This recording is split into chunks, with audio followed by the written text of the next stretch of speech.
So you actually had the opportunity to go and visit Blizzard to have a look at one of the new games. Yeah, Starcraft II, single player.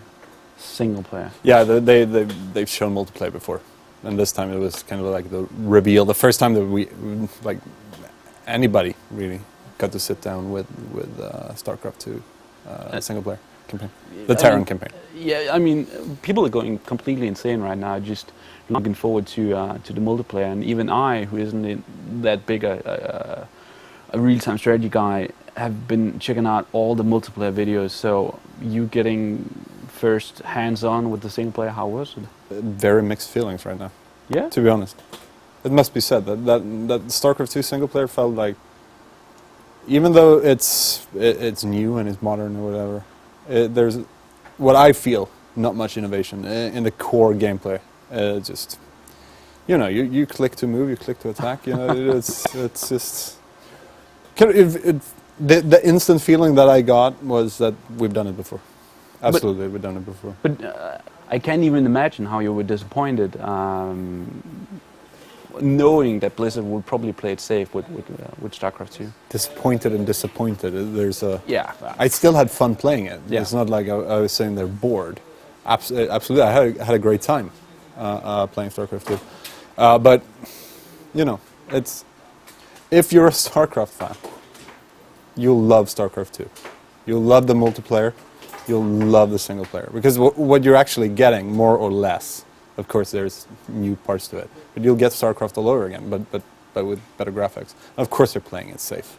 There's no way they would, like, you know, Korea, alienate the entire country, because if they actually added too much, they would probably destroy that scene. But at the same time, you know, it's. I can look at games like you mentioned Warhammer Dawn of War earlier, and number 2, and you know, stuff like terrain deformation isn't in Starcraft 2. You can in Dawn of War, you know, you set up your troops, you have a wall, you know, the orcs are on the other side, you blow that wall apart because you have all those tactical and strategic options how to move around the map, because you know that the stuff that's there is actually destroyable. But in StarCraft you don't have that. Even Rob Pardo was there, and he actually confirmed that there's no terrain deformation in the game, except for like scripted events, of course. But would we be having the same discussion if we were talking about Diablo 3? Because Diablo 3 also looks to be pretty much Diablo 2. I mean, they haven't shown like a lot from it yet. But there is some physics to the gameplay apparently, but it looks to be very much the same game as Diablo 2. Would we be having the same discussion if this was Diablo 3 we were talking about, or is this just because it's a strategy game? It isn't. I don't know if you played as much Diablo as I did contra Starcraft, but is this because you've been playing games like Dawn of War 2 that you naturally expect more from all RTSs, or?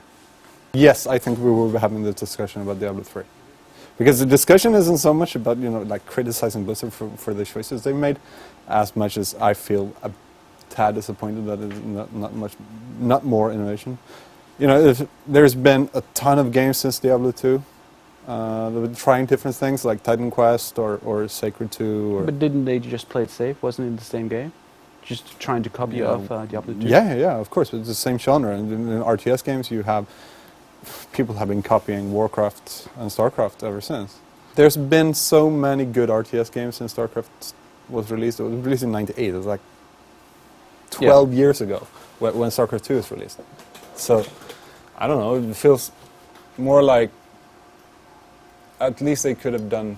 To me, it feels like they could have done more. The Starcraft fans will get exactly what they want. And I'll be playing it because I'm interested in the storyline and all the stuff that's in between. Like, we've seen a lot of the storyline stuff that they walk around in the ship they're in and having conversations, and so far what I've seen, no interactive conversation. You just click on a guy and you talk to him. But all that stuff looks great. The cutscenes are amazing. I'm not going to spoil anything because people will get really, really pissed at me if I do. But some of the stuff there even gave me, who it's been years now.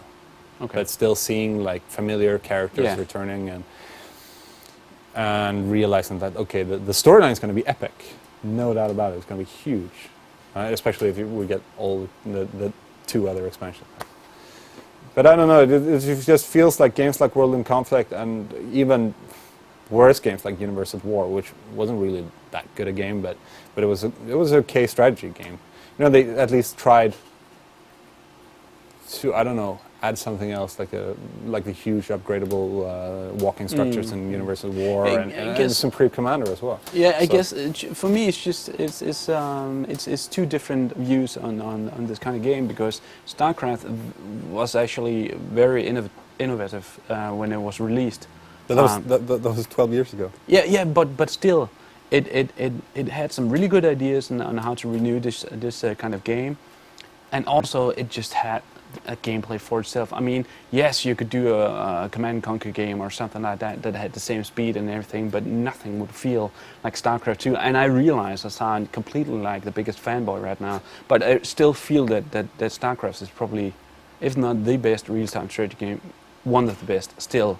And it's just this complete, almost perfect mixture of speed, of 3 different races that play completely different from one another, and just balance. And I mean, that's probably the reason, because I still haven't seen any developer deliver the whole package as good as Blizzard did. And that's probably what I'm hoping for them to do again. And if that means that they won't have stuff like, for instance, Dawn of War 2 had loot and stuff like that. Oh, yeah. If that means that it doesn't have that and innovations like that, well, I'm fine with that. In the end, that's the point. Yeah. If you're looking forward to StarCraft II and if you're looking forward to the single-player campaign, I don't care about the multiplayer campaign. The multiplayer component of the game. Whenever I play RTSs online, I just get my ass kicked. Except in Demigod, perhaps, because there's so much chaos and nobody knows what the hell they're doing. But the single-player campaign and the multiplayer component, you'll get exactly what you want.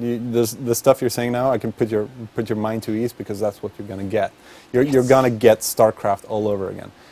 It's going to get high grades. I've only played a couple of levels, as I said, but maybe I should just point that out, that what they're doing, instead of adding, very innovative gameplay at the core, the various levels contain different scenarios, different components that change gameplay. Like in one, there's night and day cycles, the enemies behave differently, and you have one with there's lava rising and sinking, and you have to get resources while the lava is gone and remove your gatherers before the lava returns. But yeah, that's cool stuff. That's going to be a lot of fun to see what they come up with. And Blizzard, hey, it's Blizzard. They will release a solid game that you just know that if there's Blizzard on the package, you know it's going to be good. It's just because they have some of the most amazing game designers in the world. They have budgets that other companies wouldn't even dream of ever getting. And they just postponed the game till next year because they wanted to have the next iteration of Battle.net ready. Yeah, I think it's actually have to do a lot with single player as well, to be honest, because there was a lot of unfinished stuff they showed us. So I think, okay, don't write about this part because it's not finished. This is going to go out, like the whole research thing that they've added now, which is quite boring, and they realize that, hey, this won't be any fun playing. And so I think single player is a big component to the reason why they postponed it. But yeah, in 2010 you'll get StarCraft all over again, and you'll love it, and you'll play it like crazy. And I'll be playing the single player campaign, no doubt about it. But then I want some more innovation. But hey, it'll be good.